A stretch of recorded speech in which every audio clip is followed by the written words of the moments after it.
What's going on, everybody? Welcome back to the Yankees Avenue Show on the Yankees Avenue YouTube channel. As usual, I'm Patrick Hennessy. That's Dan Rourke. Dan, how are we doing on this very marvelous day? Fantastic, of course. It's Friday. I'm doing amazing. And we look absolutely phenomenal today. We're both decked out in our Foco shirts, feeling good, looking good. How you doing? Yeah, no, feel good, look good. It's kind of the motto, right? I And I fucked it think up that's though. It's why. reverse. It's look good, feel Oh, good. oh, okay. Fresh coffee, nice and big. Gonna get myself big and rejuvenated for today, Patty boy. Sure. Yeah, big series today. Starting a three-game set in Boston against the Red Sox. We'll talk about that. We'll talk about some other stuff too. Before we get into that, though, I want to give a huge shout out to our sponsor, Foco. Dan, we got these snazzy shirts from Foco. Use code Yankees Avenue, 15% off. We'll show you guys some other stuff a little bit later. Also, we have a giveaway. I'm announcing a giveaway later on. I Yeah, didn't you agree to might this, not so know we have about it, no but idea if yeah, this is actually happening or not. But sure, I'll yeah. go on. No, we're doing it. No, we're Well, doing it. I'll decide if we're doing it, but let me hear. Topic number one. Dan, let's get right into it. Harrison Bader is returning to the Yankees lineup tonight in Boston. Now that he's finished with his second IL stint of the season, I'm looking at Harrison Bader now. And he's kind of one of those X factors as we go into the second half of the season, right? We look at guys like Judge, Rodon, Nestor, Bader, all these guys who are coming back from injuries. We need them to come back from injury, perform, and stay healthy in order for the Yankees to make a serious run at the postseason this year. So now we're looking at Bader, and we're assuming, let's say he stays healthy for the rest of the year and produces. Is that enough for you to be on board with re-signing him to a multi-year deal after the season ends? Because he is a free agent. So Yeah, what are your thoughts on that? I think so. Now, for a couple different reasons. One, you look at the free agent market for next year. What would the Yankees be doing in center field if they don't have Harrison Bader? Now, of course, yeah, you could theoretically play Judge out there. We know the Yankees don't want to do that. There's also Jason Dominguez. Had a nice year at Double A, but in terms of like progression, could he be the Yankees starting outfielder by opening day 2024? Probably not. So looking at the free agent market, the only real other option is Cody Bellinger. And I mean, he's having a nice year. I would actually probably like to trade for him.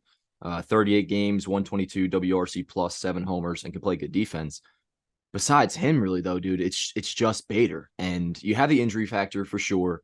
But in a way, I don't know. I'm trying to like meet in a middle ground of like nervous about giving him a long-term deal, but also happy with the fact that his value has already dropped, dude. I mean, there was a point earlier this year, where when he was looking good and you're thinking, okay, maybe he stays healthy the rest of this way without the most recent IL stint, dude could possibly be talking like $100 million deal. I don't know if we're headed to that point now. So is a 4 year, like $64 million deal on the table, something like, I don't know, 15 to $18 million a year. I don't know if that's too cheap or not, but I don't think he's going to get a lot of years, is my main point here. So if you could get him back for like, yeah, a 4 year deal, considering the lack of other options, I think it's a no brainer. But we'll have to see how it plays out, of course. So Yeah, I think one thing I disagree with you on is the fact that you don't think Dominguez could be the opening day outfielder, don't think take it's one of the likely. outfield spots for next year. Well, the way I'm looking at it is he keeps kind of like performing well at Double A. It's kind of a Volpe situation, right? Where second half of the season, bro, like he might not get that much time in Triple A, but I think he could definitely get called up to Triple A at some point this season. And then Probably. that kind of opens the door for him to compete for a job in spring training next year. And I think that, let's say he dominates spring training, bro, you have Jason Dominguez kind of as your opening day outfielder taking one of those spots. And I think that that's a definite possibility because you saw it happen with Volpe, dude. You know what I Yeah, mean? but is that the method we want to go off of? Because next year I'm still looking at it like, yo, we're going to go in. It's going to be another big part of this window where we're contending for a championship. If you were to put Dominguez out there and risk a rookie, going through the ups and downs like you should expect with the rookie, then you better address another position or two with a big bat. Because then if you're looking at a rookie starting in center field and you're not getting a lot of production right out of the gate, that could be an issue. So like I would much rather have an established dude, especially, I mean, with Bader, man, like, let's just say, like, what do you think the contract is right now? Gun to your head. Let me whip out the good old calculator here, but let's say he gets Like what I 18 a year over 4. So I think, dude, there's no way he gets more than like, as of right now, this date, June 16th, I think a 4 year, $72 million deal is like, that's where he's headed with the potential upside of getting close to 100. Because maybe he, I don't know, comes back and completely balls out the rest of the way. But he's lost value. I think he really has already lost value at these two IL stints because it's exactly what we've always heard about him, that he can't stay healthy. But on the flip side, his value on the field has probably gone up a little bit because he's technically playing the best he ever has.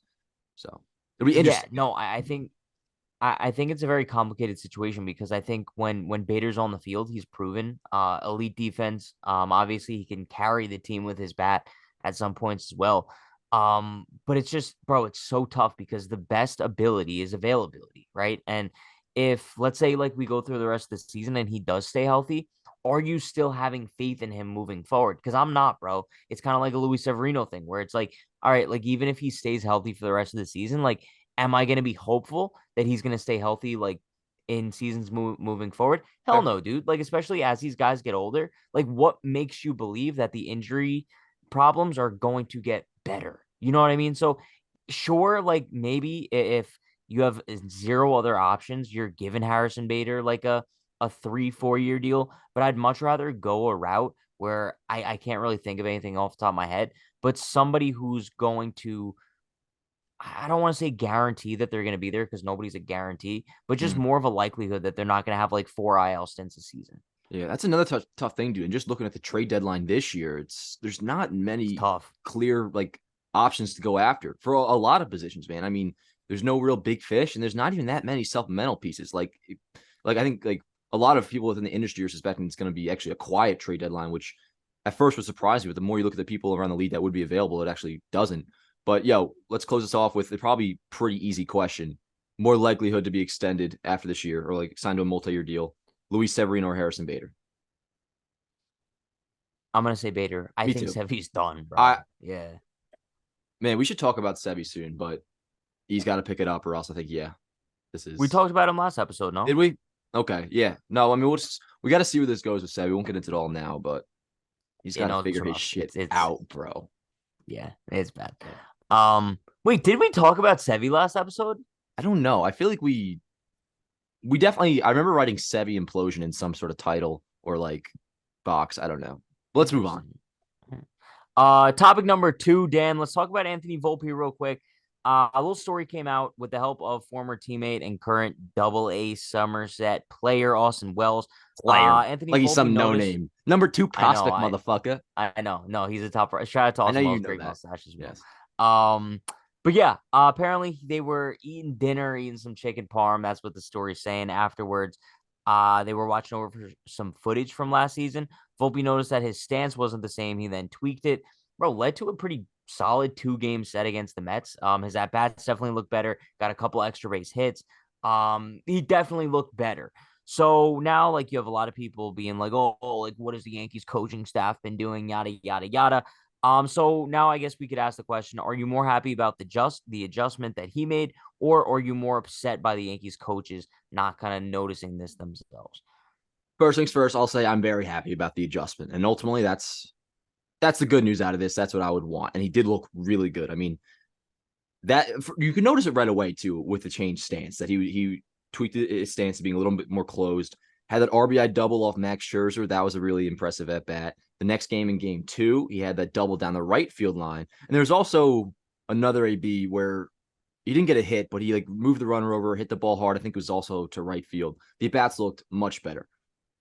Yeah, man, I don't know what Dylan Lawson, the Yankees hitting coordinator, has been doing this whole time, and he's really put out some funky quotes and stuff that makes you wonder, like, all right, what is going on with this dude? Because early in the year, what did he say? He was like, I don't care about results. I care about, I think it was something, I care about the process, typical bullshit, which for a hitting coach is kind of concerning because your main job is to really work with these guys so they can produce results.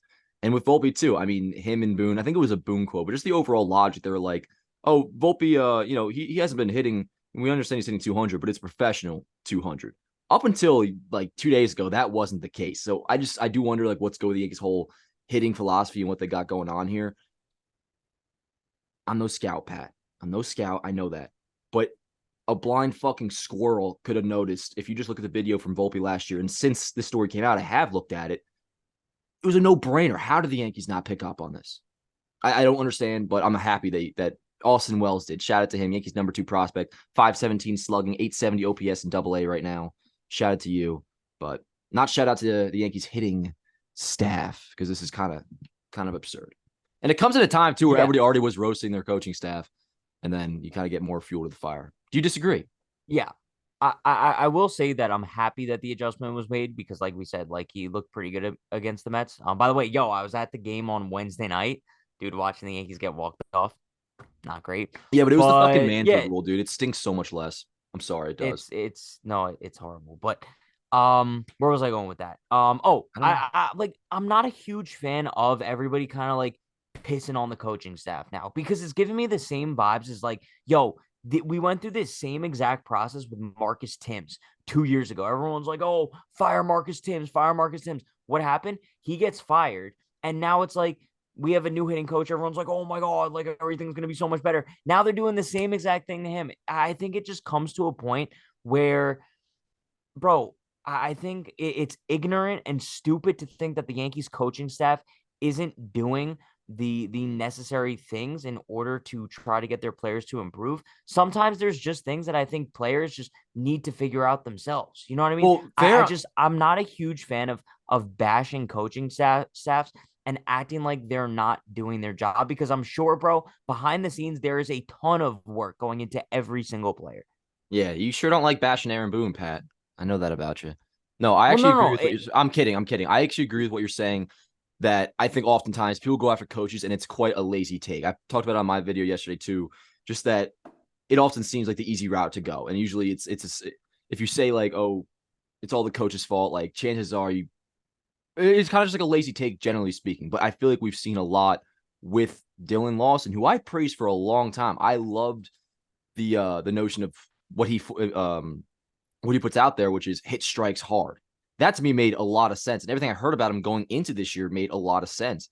But since that time, I don't know, man. It just doesn't seem like the necessary adjustments have really been made by a couple different players. And then you hear all these funky quotes. I don't know. I also agree on we complain about a certain coach. He gets fired. The next guy comes in and they have the same issue all over again. I mean, you can even say that about the training staff too. And topic yeah, of the hitting no, coach, yeah, dude, this goes back to freaking dude. Remember Kevin Long? Like Kevin Long, who was sure. regarded as one of like the better hitting coaches in the game, he would get so much shit from Yankee fans, and probably rightfully so. I don't know. He gets booted. You bring in I forget who they brought in right after that, but then I think that guy got booted. Then Timms came in, and then you have Lawson, who's the hitting coach, and other coaches as well. I don't know, man. I like to wrap everything up. I'm not one to go after coaches so easily like an idiot, but this kind of feels one of those times where it's pretty necessary too. Yeah, and let me just go back to what you said about like me bashing Boone because I do bash Boone, so I don't want this take to come off as like contradictory. But the reasons I bash Boone are more for like in-game decisions. You know what I mean? I'm sure that I'd like to hope that Boone has a lot of preparation that goes into games, and maybe that leads to his in-game decisions. But I'm just, yeah, like I said, I'm not a huge fan of bashing coaches because I don't like when people assume that like they're not doing their jobs because I'm under the assumption that like as the hitting coach of the New York Yankees, as the pitching coach of the New York Yankees, you are doing everything in your power to make these players as great as they have the I don't potential doubt to that they're be. working hard, but it goes down to results. I mean, you don't hear nothing about Matt Blake because the Yankees have the No, best but pitching at staff the in end of the baseball, day, it comes essentially. down to the players. You know what I mean? It's like, yo, like Not necessarily, Dylan dude. Lawson. I mean, Yeah, but no, dude, Dylan it Lawson does. could have It's a told big. Anthony. Go on. Don't fuck with me, No, Pat. Go on. dude, Dylan Lawson could have told Anthony Volpe a month ago. Oh, like maybe you need to close your stance a little bit. But for Anthony Volpe to actually go back and watch a video, like maybe that clicks for him differently. Like we don't know what goes on Well, behind the I'll say scenes. this: players helping out players. That's nothing new. That's fine. But it's what you just said to me that bothers me because if Dylan Lawson did present this information to Anthony Volpe a month ago, it could have clicked in right then and there. And also, we don't know if this is it. I mean, Volpe could go over fucking 12 in Boston and look like a Sure, jackass yeah, again. no, he's And not this is fixed. totally different. But it's just a little bit like if Volpe from this point forward looks like a different player and goes off, part of me will be left wondering, like, yo, this could have been resolved a month or two ago. Why didn't the Yankees hitting? It's more so about they didn't notice it. I don't doubt that they put in the work, but the process might be just a little bit flawed. But how's that something you don't notice though? Like that's it's so blasphemous that I can't believe that they didn't notice. I think we can wrap up the topic with that. I agree. Sure. But yo, before we end topic number three, want to give a massive shout out to our sponsor, Foco. Dan, we wouldn't be styling so hard today I if it feel wasn't for these sexy damn today, Pat. shirts. Dude, these are like the perfect shirts for the summer. I got like three of them. I'm rocking them all summer long. Head over to Foco, get some Yankee themed shirts, other team themed shirts. Code Yankees Avenue, 15% off your order, bro. Should I wear We're this gonna out be looking tonight? good all summer long. I think I might Yeah, be. So do Yankees it. play the Red Sox, of course, 7 o'clock.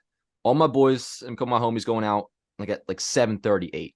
I'm an OG fan. I don't fuck around. Of course, I'm staying home for the game. But once it's over, around like 10:30, 11, when I'm all done with my highlights and shit, I'm going out in the town, Pat. And I think I'm gonna wear this.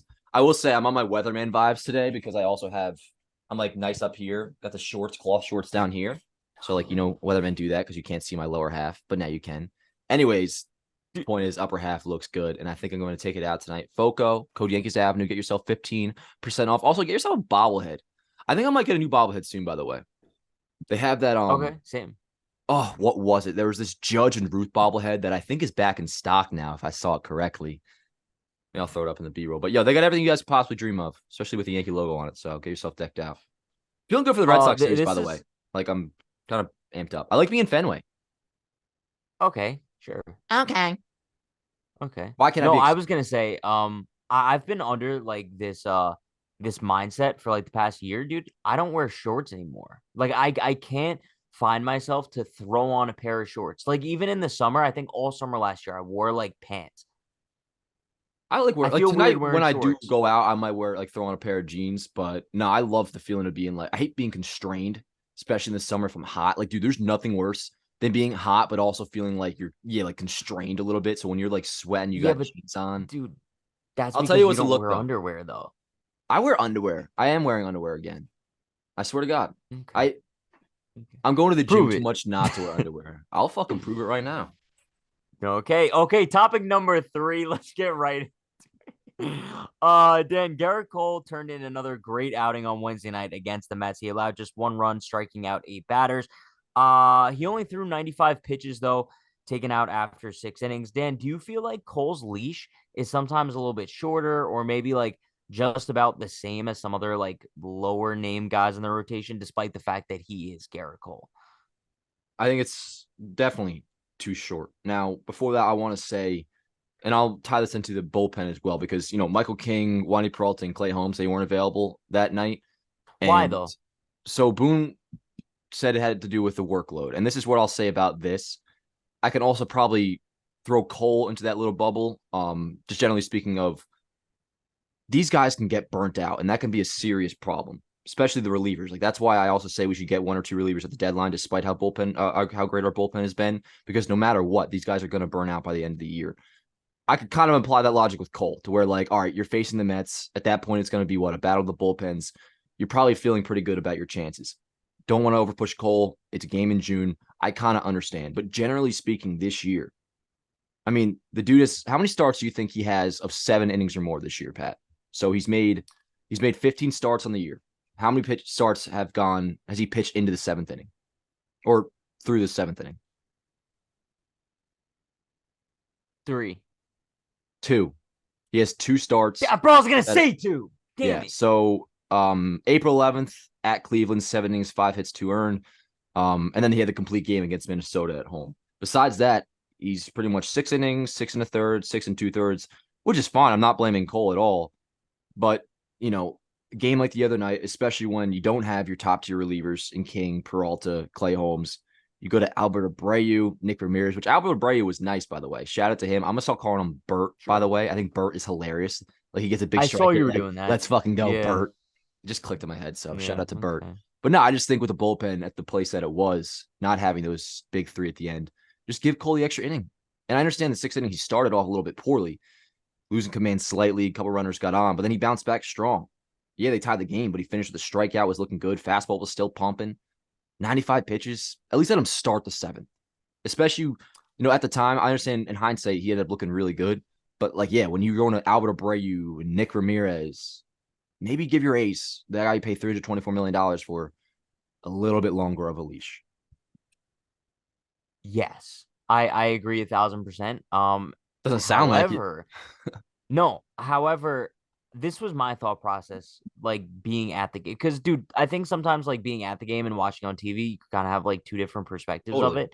it. So being there, like I felt like Cole was done, right? And I wasn't really mad when they pulled the plug because I felt like we were like on the brink of like, yo, 3-run home run. Now this looks like a horrible start. But that mindset changed a lot when you see like you said, Albert Abreu, Nick Ramirez trotting in from the bullpen, right? Like if Cole would have gone 6 and then you hand it over to like King Wandy Holmes, Yeah.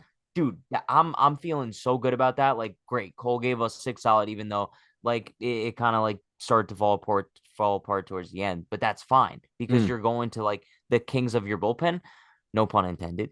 But then I'm looking at, bro, you only had Cole go 6 and you didn't have your dominant relievers available. Like you're kind of setting yourself up for failure. And then, dude, once the game goes extra innings too, you were kind of like all but losing that game. So it kind of bothers me sometimes that it seems like Cole does have the same leash as guys like Clark Schmidt, or dude, you could even say maybe he has lesser of a leash than these guys, because how many times have we seen it where it's like, Clark Schmidt goes out for another inning when we thought that he was done, bang, he gives up like 2 solo shots. So I guess maybe as the season goes on, Cole's leash will get a little bit longer. But I think as of right now, like in games where you don't have your A-list bullpen guys available, I want to see Cole go like as long as he possibly can. And I think Yeah. 95 pitches, 6 innings, that's a little bit too low. Like also because, dude, we're not in April. Like we're in the middle of June. So he's already built up. Like I want to see him give us some length.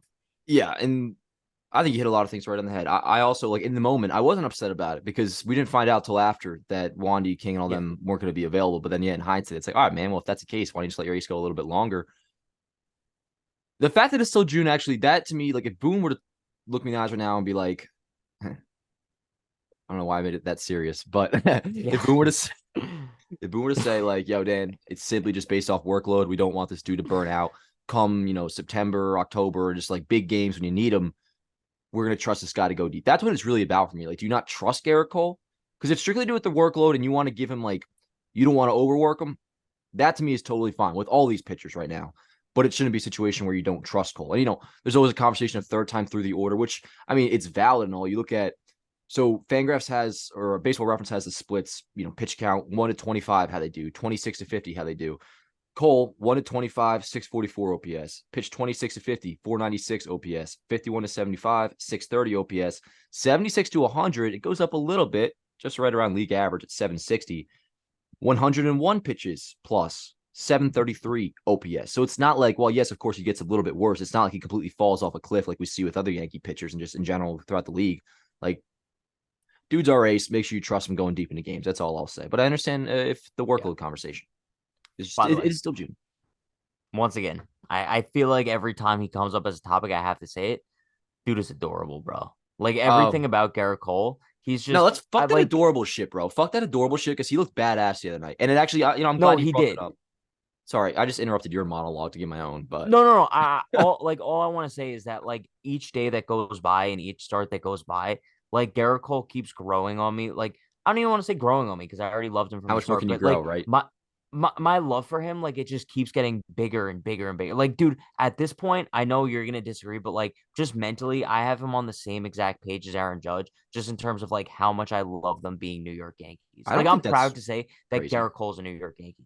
Yeah, no, I don't think that's crazy at all. And what's really nice about Cole, when I look at him pitch, not just seeing like the competitive fucking drive in his eyes, it gets me hyped up and like jumping off the couch just looking at it.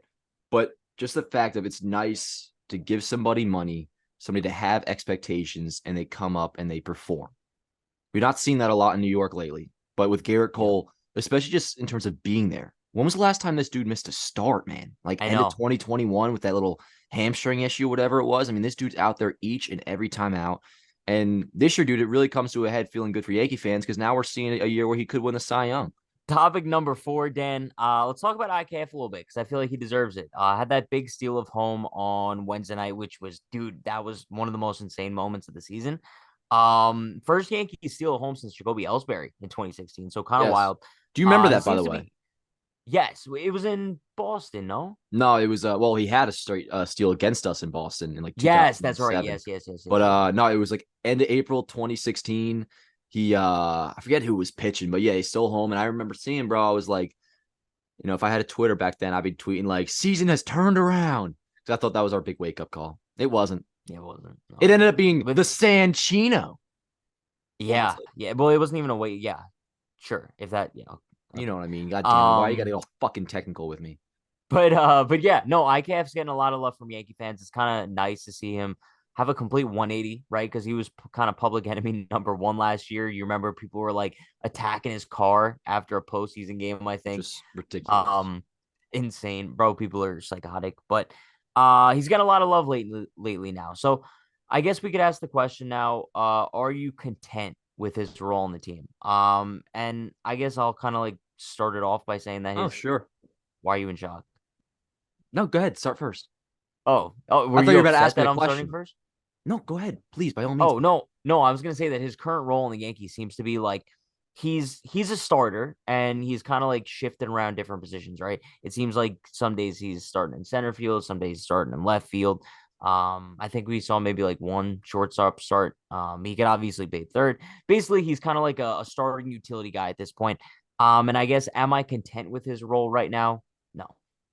Don't get me wrong, I love what we've seen from IKF this season. It's definitely a huge improvement from last year, but I still don't think that he's a starting player, a starting outfielder at that. So I think that he definitely has a role on the Yankees, but I don't think his role now is what his role should be. I think if he's a bench utility guy, I think that makes a lot more sense than him being your starting left fielder or center fielder 3 out of 4 days a week. Yeah, 1,000%. I mean, there's no world like where he can be the starting left fielder, at least long term with this team, going into October. I look at it like this. I mean, outside of the fact that he's making $6 million, just looking at the player itself, to be a utility bench piece, I think he's found himself a nice role, especially because, what is like the July outlook for the deadline? Hopefully you get a left fielder. All right, you have your left fielder, he plays left. Oswaldo Cabrera at that point probably won't have a role on this team. And that's something to where, he plays all over the place. And that's a very valuable player just to have on the bench. But the fact that you have IKF makes putting him down, I guess, not a little bit easier because it's not like you're stressing too much about it. But it's nice to still have an option you can go to like that can play third base, shortstop, second base, in every single position in the outfield because you're going to need that at some point, especially with how often the Yankees, make late game decisions with like pinch hitting, pinch running. And speaking of pinch hitting, dude, I mean, almost more impressive the other day was when Boone called on him to pinch hit and he had that leadoff single right back up the middle. And like, talk about doing your role and like serving it well. It's exactly what this dude has to do. And I mean, the stats aren't great. Average is 238, OBP 277, 72 WRC plus. So like for those who think IKF is some like crazy hitter all of a sudden now that, is he's consistent, makes contact, he's great. The first two are true, but overall he's nothing like fantastic. With that said though, he's providing a little bit of energy. He's getting hype and he's not a main character of this team. For a little supplemental piece off the bench, shout out to you, IKF. But I'm also not gonna gloat over the motherfucker. I'm happy for him. I mean, Yes. that's mostly what I take out of this. I'm just happy for him because he probably feels a sense of purpose now with his role compared to where he was last year, where he was just getting shit on 24/7. Sure. But also at the same time, I think the love from him from Yankee fans, I think it also comes from a place of our offense is basically so bad that it's like IKF looks like a shining star. And dude, it kind of hit me on Wednesday night when we are watching the Yankees Mets game. It's like, yo, I'm looking up and down the Yankees lineup, being like, all right, like, bro, it's late in the game, tie game. Like, we're looking for someone to hit that big home run to kind of like bring us a victory. And I'm looking up and down the lineup, bro. And the only name I really see is Giancarlo Stanton. Dude, I'm looking down. I'm like, Donaldson, well, he's been kind of ass. Yeah, we're back Rizzo, to this dude, fucking he's shitter with trash. him. And then, like, once you get past Rizzo in the lineup, it's like, all right, well, DJ's not doing anything. Sorry, DJ. And then it's like, all right, like Willie Calhoun comes in to pinch hit. I'm like, yeah, like, dude, with the state of the Yankees offense is so bad right now that you look up and down the order and there's maybe like two names to get excited about. And if IKF provides you with some sort of value towards the bottom of the order, like it's better than what we're getting at from the top of the order sometimes. So shout out to IKF. He's still not a great hitter, but the Yankees need something right now. And if he wants to give it to him, cool. Yeah, I like that. The energy is very appreciated. Yeah. All right. You want to get into topic number 5? Yeah, do you got one? I do actually. I do. Okay, fine. Let's do Oh, this. good God. So like I mentioned, at the game on Wednesday night, I'm kind of like looking around at like different people who are like walking in the stadium, walking around the stadium, whatever. I noticed, and this is a debate that's going on Twitter like occasionally at some points, but yo, half people have names on the back of their jerseys, half people don't. I feel like this is something that we haven't really talked about. Dan, does it bother you when Yankee fans have Yankee jerseys with the name on the back? This used to be something that I would go in on. Now I've actually since changed my opinion, but to say what my opinion initially was, I actually got suspended off Twitter a couple times because I think I said something. I'm not even going to repeat what I said, but no, I was Don't. not. Yeah, don't. I never used to be a big fan of names in the back, and I still personally would never buy one. Although I get so bothered, so fucking pissed when I see the outrage from the fan base when somebody posts like, "Merry Christmas, just got a brand new jersey for my mom, has a name in the Oh back," my and then you get these fucking douchebags. You're like, "Oh, tell her to return it." losers. Or like last year, bro. Like there's this one girl who was like a big fan of Nestor. We're just getting into baseball, like becoming a Yankees fan thanks to like her boyfriend or whatever. Boyfriend gets her a Nestor Cortez jersey with the name on the back, and then she posts it all happy and shit, and people are like roasting her. Like that shit's whack, and that is what's caused me to since change my stance. Because like, bro, who gives a fuck?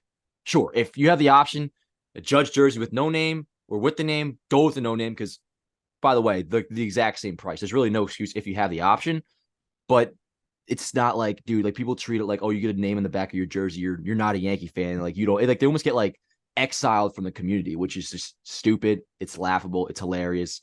So no, I don't really give a shit. I think if you're wearing a Yankee jersey, that's sick. No matter what. Like if I saw you walking down the street, no matter if you have a name in the back or not, I'm gonna be like, yo, fire jersey, bro. Let's go Yanks. And that's really what Okay. everybody should be. I think people are tryhards with this shit. And it's like the whole like, I mean, this is a TikTok word, I apologize, but like they're gatekeeping shit, bro. It's like, nah, just be a fucking Yankee fan. Like, let's all be in this together, root for the Yankees. That's overall, dude, what we really got to get back to, whether it's Yankees Twitter or just the Yankees fucking internet community as a whole. All that matters is the Yankees' success in the field. We don't give a shit about the rest of the crap. We don't care about your little high school cliques, all your little nonsense. What matters is we're here for the Yankees to win. Nothing else matters. Don't try to be a fucking celebrity.